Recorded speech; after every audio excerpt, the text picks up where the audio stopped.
Welcome to Empowered by AI. I'm Michelle Muncie Silva. This podcast is for women building what's next and using AI with intention. In Season 7, you'll hear from founders, entrepreneurs, business builders who are redefining success, creating on their own terms, and moving with intention. We're learning from conversations about reinvention, identity, and taking action because every episode gives you ideas you can use immediately. Let's get into it.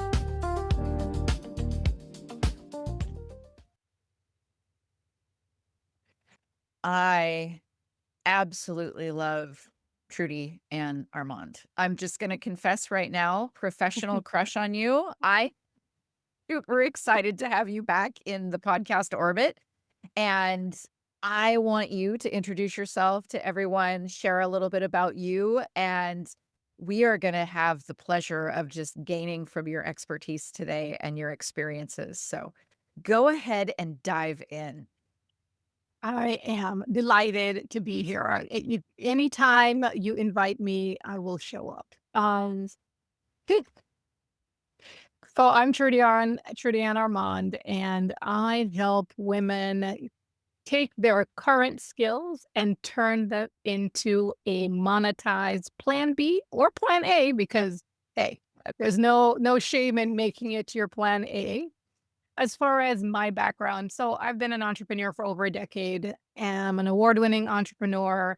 I've won a number of different grants, including Beyonce's She's Next, Visa, MasterCard, also pitch competitions. I've been in numerous accelerators, including Goldman Sachs 10,000 Small Businesses. I'm a Goldman Sachs 1 Million Black Women mentor. I'm a business coach. I'm AI certified. I'm an AI educator. I'm an AI consultant and strategist. My academic background, I have a master's degree in training and performance improvement. So I'm always looking at things from that lens of how can I make it better and how can I help people to learn how to do whatever the thing is. So and I have two girls. I'm a mom. I'm a girl mom. I know there's a boy mom thing, but I'm a girl mom. I'm a boy mom. I get it. I'm a girl mom. And, I'm really, really passionate about serving women. And so, I get a question all the time, do you work with men? I do.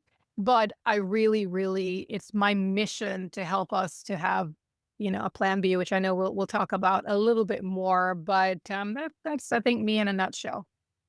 And I think that it is especially important that we understand a little bit about your corporate life before. I know you were doing both things, which I can relate to. It's like that entrepreneurial spirit isn't absent. So you were burning the candle at both ends for a hot minute. Mhm. I want to hear about your corporate life and that transition. Sure. I think like many women, right? I got kind of guided into my career because people identified that I did a certain thing really well. And so I was handpicked for a project to implement a learning management system at one of my previous employers. And the chief learning officer, who was my boss at the time, said to me, this will be the project of what did he tell me? Project of a career. So I said, okay, sure. I have no idea what I'm doing, but I will do this thing. And so that it's a pretty big undertaking to implement a learning management system for for a large organization. And so I did that. And then I was hand selected once again by the same organization when they were transitioning the entire HR suite to this new platform. And so this one, though, took, I think it was 4 years. It took us to move it over.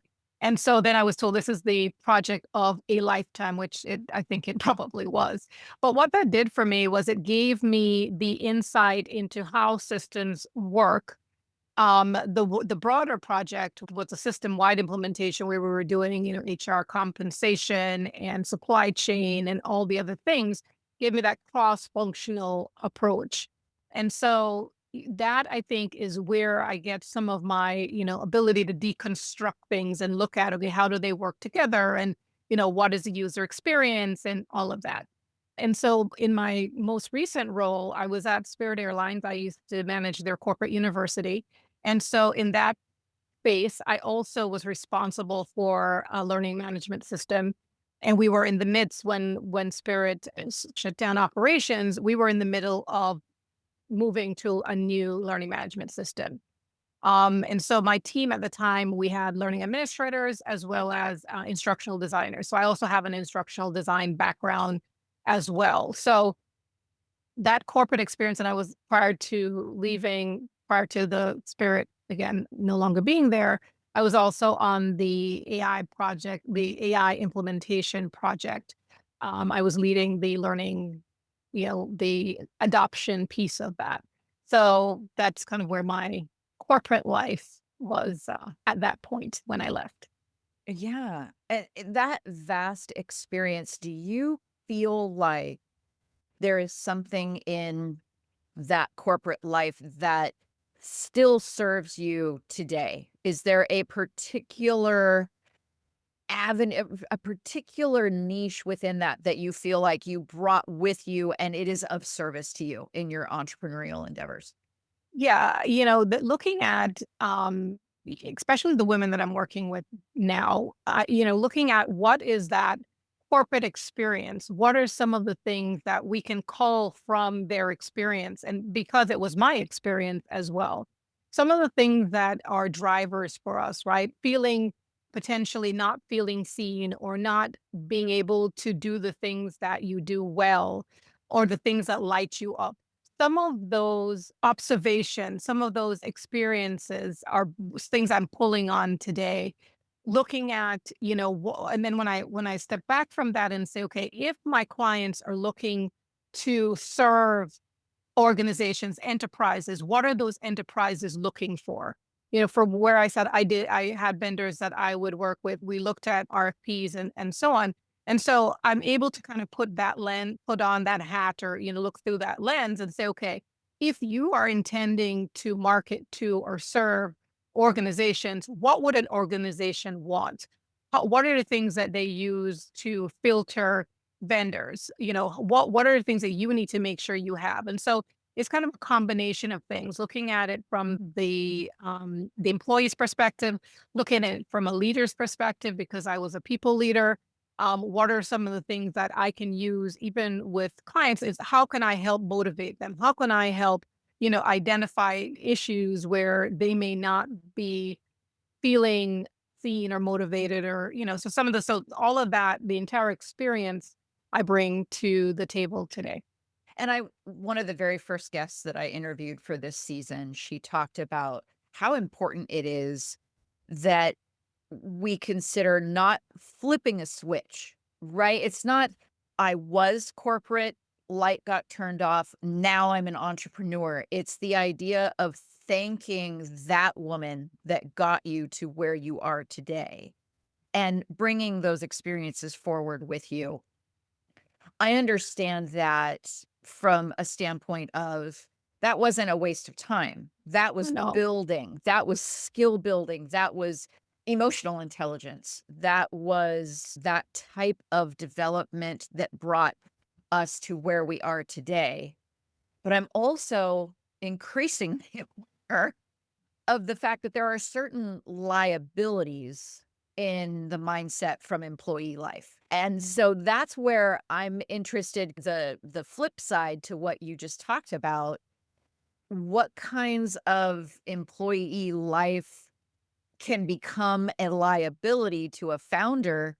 And I'm just going to get specific because right now I'm really looking at, for example, the reality of time, Mm. right? Because as a day job holding individual, we often had it as an intense profession that I'm coming from. It was regimented, it was scheduled. I knew when I was going to go to the bathroom, right? Like Mhm. I knew when I was going to eat lunch versus the freedom of creating my own schedule and the unexpected anxiety and overwhelm, right? It's like, wait a Mhm. minute.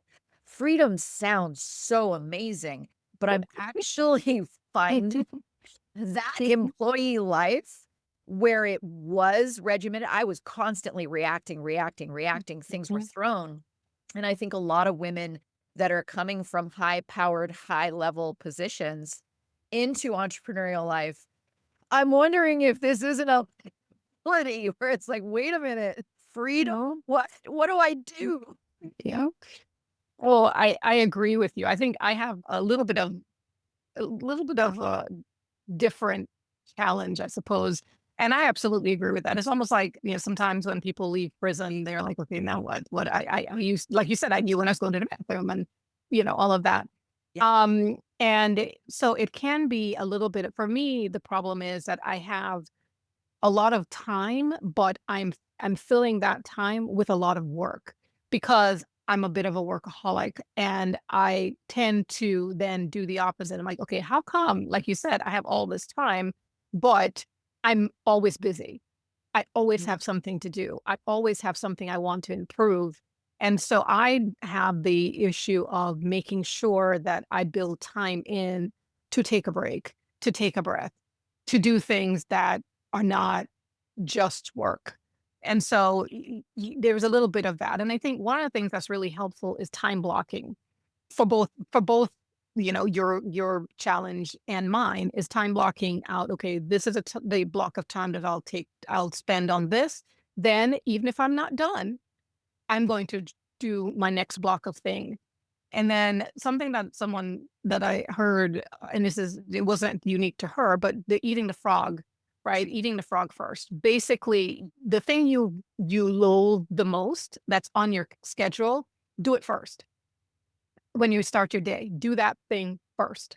Because we, by nature, will avoid that. And like, yeah, I'll get to it. Oh, I'll do it later or whatever. No, do it first so that you can get it off your plate, you can get it done, and then you can move on to the other things that you have to do. So I really think that it is a different mindset. And I think the other thing too is, and this is something as solopreneurs that is a bit of a risk, is that everything is dependent on you. And therefore, your health, your ability, your inner drive, your energy level, it's all your ability to turn that, unless you create some kind of passive income, which is something else I recommend, is you need, everything is dependent on you. So if you get sick, things grind to a halt, right? If you just don't have it in you today, it grinds to a halt. So it becomes even more important for us to make sure we're taking care of ourselves because we are truly the engine in our business. And as I said, there are some risks to that, but until you create those, you mitigate for that risk, you need to make sure you're taking care of yourself, even if you really don't want to or don't think it's a priority, and you really are focused on that, that prize or that, revenue or whatever it is. You have to recognize that it is only going to be done if you're able to do it, and you have to take care of yourself in order to accomplish that. Yes. And you transitioned beautifully into the fact that I feel I would be the worst host on the planet if I didn't talk to you specifically about financials, because I know that is so important to the work that you're doing. So, what did your transition to entrepreneurship look like actually financially? So the benefit of doing both things simultaneously and having clients before you are offboarded, in my case, it really does help fund that transition. And this is something that, again, I suggest, I don't tell anyone that they need to go cold turkey, right? They need to quit that 9 to 5 so that they can go full fledged into their 5 to 9. Absolutely not. Your 9 to 5 can fund the more accelerated growth of your 5 to 9, if that is a possibility. And that is indeed what I did. I used my day job to help fund the structure, the underpinning of my business, being able to subscribe to things, being able to go to conferences, networking events, being in the VIP room of certain events, which, by the way, a dear friend of mine had suggested it may feel like a stretch to go to a conference and then opt in to pay, in other words, pay for the VIP. But that is where you meet the people. A lot of times, the decision makers, the investors. I did this when I went to Human in Tech in San Francisco. And in that VIP, that's where the investors are. That's where they're sitting quietly on their computer, returning calls, doing whatever, where you have an opportunity to talk with them one on one without all the noise. But you can't fund that unless you have clients and or that 9 to 5 to help you. So that really helps to accelerate your ability to even make that transition if that's what you're trying to do.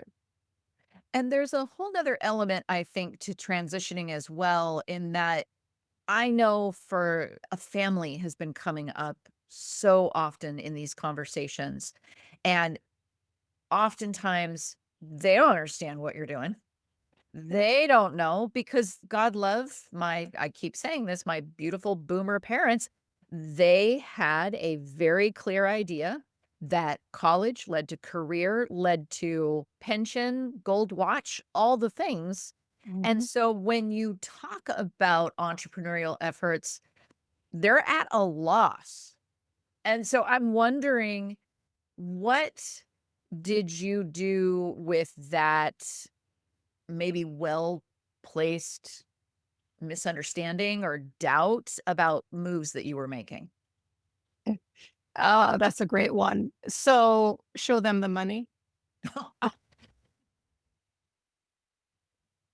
Uh, uh, That's bottom line it right there. Clip, you done. know, yeah. I think that was and I hear you, and there is a lot of that, right? Until you and sometimes, in all honesty and clarity, right? Sometimes you have to kinda hedge that until you can show them the money, right? Because it is well-meaning, right? A lot of people are concerned about our well-being, and they wanna make sure that we're okay. And, when you talk about doing this entrepreneur thing, sometimes people do have a difficult time seeing what's not yet there. And I think that's the beautiful thing about those of us with an entrepreneurial spirit. We see things that are not there yet, and we believe in it, and we start working towards it. And we have kind of this laser focus that we are going for that thing. But for those that are not there with that vision and that drive and so on with you, it is difficult for them to understand. And I don't like using the word hustle because I teach my clients that we're not doing this hustle culture. But for the interest of this statement, they don't understand the work and sometimes the focus and that believing in not what's not yet there until they see it. And so sometimes you just kind of have to quiet the noise a little bit while you focus and you drive to the thing that you're going towards. And then when you start getting those checks and you say, okay, so this is why I was doing this. And then they're like, oh, okay, now I get it. Nothing makes more sense than the dollar bill. Exactly. Exactly. Love it. And what part of this journey do you feel is harder than most people admit? I think the especially when, like I mentioned, you're the one with that vision and you know what it is you want to do. It's sometimes it's just keeping that fire lit and keeping that inner motivation to keep going. And I don't know people are spiritual or not or whatever, but with this work that I'm doing, each time I have an inkling of doubt, right? Am I going the right way? Is this the right thing? Is this the right mission? I get reminders. I give you an example. I have a client who, I asked if they are willing to provide a testimonial, and I had one particular client who had not yet provided one. And so I had followed up, hey, she had a baby recently, and so I know she's busy. I said, hey, just following up, seeing if everything is okay, and just a reminder, if you have an opportunity, please provide a testimonial. I woke up this morning to my testimonial. It is absolutely beautiful. And, that not to say that I woke up with doubt, but anytime that I have a moment where I'm like, okay, is this going the right way? Am I doing the right way? Am I doing the right thing? Whatever. I get these reminders. I get random things happen. that point me. And so sometimes the thing that you can do, if that is one of the challenges that you have, is as I used to tell my team when I had a team, even before Spirit, this is something I would remind people who report to me: keep a 4 file. What's called a 4 file, because when you're rated on a scale of 1 to 4, and you get people will tell you, oh, you did a great job on that, or they write an email to your leader or whatever. Keep that. Keep that as kind of your library of places you can go to when you're feeling that inkling, when you're feeling doubtful, you just need a little bit of a boost. You keep that 4 file of encouragement and your reason why or whatever. And it can be filled with a picture of your child if that's your why. Whatever it is, you need something that you can go to reliably to pull from if you have that challenge at any time. I think that's beautiful. I wish someone had told me that when I was going through. But now I'm let's take that and let's extrapolate that forward into the entrepreneurial life. You sometimes will experience a shift, right? You talked about that solopreneur being alone, and there might be some crickets. There might be some isolation. What does good business mean to you now versus the way that you originally thought it would be when you started this? So as you've worked through that isolation, you've worked through that to a place where you're now getting those testimonials, has your definition of good business shifted as well? I'm not sure if it's shifted per se. It might have evolved. So for me, I've always been really interested in doing things that feel right. And I don't know that I've ever really did things just because, except maybe in Amazon, right? As people used to ask us, what do we sell on Amazon? We tell them we sell what's profitable. But even with that, we kind of shifted to creating a product that we believed in. And so for me, as long as I am aligned with what makes me feel that I'm doing the right thing, and that is kind of my North Star, right? So sometimes I get opportunities, people come to me and say, hey, we want you to be involved in this, or we'd like you to do that. And I really have to put it through that filter, right? Does it feel right? Sometimes the money is like, oh, that's a really nice number. But then I have to think about, am I going to resent doing it? Is it going to take me to where I want to go and where I see myself and where I would be proud? And if it doesn't, then I make sure I recalibrate. But and I think maybe that is where what's different, right? Is me being a lot more certain. That is my guiding principle, that I want to make sure that I am I can not I feel good about what I'm doing. I know that I'm making an impact. And if I feel like an offer that's brought to me, something that, someone a lot of times you're like, oh, you'd be really good at this. But is that something that I truly want to do? And I think it comes with maturity. So I'm, what is it? What does someone tell me? I'm seasoned, something like that. Oh, I like I'm that. seasoned, probably like Rich with experience. I was thinking seasoned. I'm probably like a jerk chicken at this point, but really well seasoned. But I think that's truly what I've come into. I'm owning. This is what and we talk about imposter syndrome and those things, right? What is it that you feel really strongly about? What is it that you know for sure? And those are the things that I think at this point in my business, my entrepreneurial journey, myself as a woman, as a person, that's where I am. And I feel really, really good about that. And I want others to feel good about that and be able to feel that as well. And I know you said that your priority is women. And so I'm wondering, as we wrap this in a beautiful little bow, what is something you wish more women understood before they make that leap into full-time entrepreneurial efforts? Oh, that's a loaded one because a lot of things are flooding to my mind. So, of course, the one thing is always the hardest, right? What is the one thing? I think the one thing is to know that you have the skills to do the thing. And again, that's really a very, I think, loaded question and answer, right? Because we have so much doubt that is thrown at us. And, sometimes it's intentional, sometimes it's not. Sometimes it's things that we see manifest that may or may not be there. And so for us to know that if you've been given this vision to do this thing, because again, we have to have some kind of perception of what it is we want, whatever we think we're going to do or why we do it. y- You very likely have the skills to do that thing. And so I really wish we could figure out a way to eradicate imposter syndrome. But the very first thing oftentimes that I have to do with my clients is mindset. And honestly, Michelle, I didn't think that was like, yeah, we may do that every single time. It's mindset. And it's that deprogramming of the programming that we receive somehow, some way that we don't have what it takes to do the thing.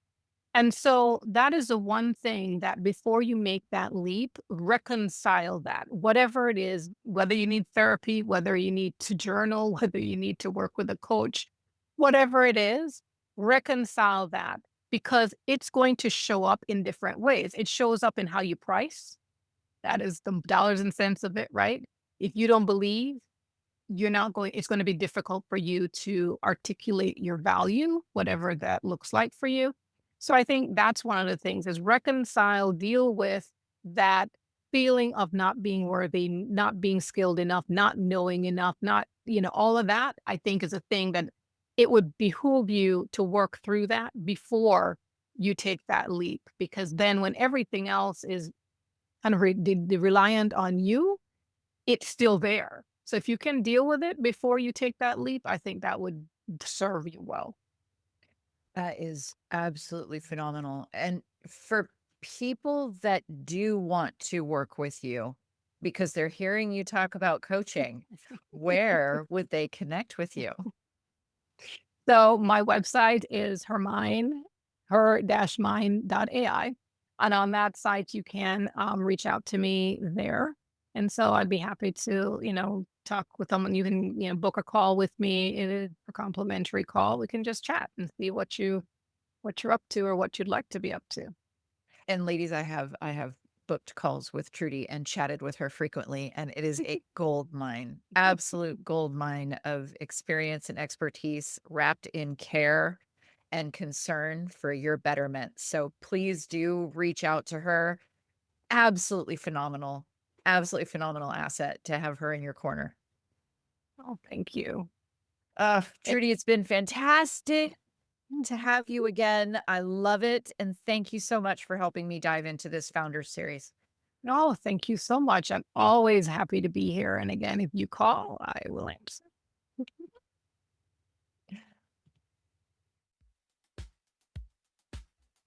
You've been listening to Empowered by AI, and I'm your host, Michelle Muncy Silva. If something from this episode clicked, don't let it stop here. Take one idea and try it out this week. And if you want to go deeper, head over to the Empowered by AI, the Slay Effect YouTube channel. Like, subscribe, and join us there so you don't miss out on what's coming next. All the links and resources are in the show notes. I'll see you next time.